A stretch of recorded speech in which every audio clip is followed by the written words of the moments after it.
Legendary U.S. investor Jim Rogers says a boom in commodities prices could last for quite some time based on supply and demand. He made the comments in an exclusive interview with China Central Television on Tuesday after he was hired as a senior advisor to the Dalian Commodity Exchange. And Rogers also says commodities will perform the best and will still be the best place to invest during the world economic recovery. Deng Wei has the interview. Although commodities have dropped significantly over the past year, Jim Rogers remains bullish for the overall sector. He says that demand for raw materials will outstrip supply for the next 2 decades, fueling an extended boom. He says gold and silver will be haven for investors when the problem of inflation worsens.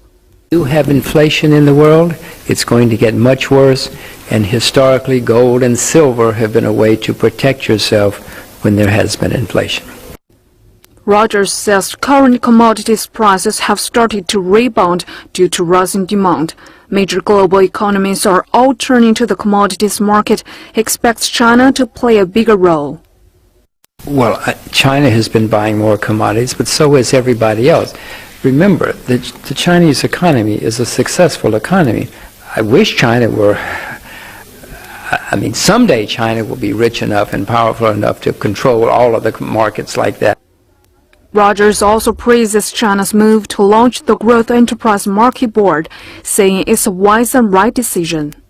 Anything that a country can do to develop capital markets and raise capital for entrepreneurs is good for the country, good for the entrepreneurs, good for the economy, and good for the world. So China is doing a very wise thing. There will certainly be some problems in that market sometime. There were plenty of problems with NASDAQ over the past few decades. I'm sure there'll be problems there too, but there will all be some great successes.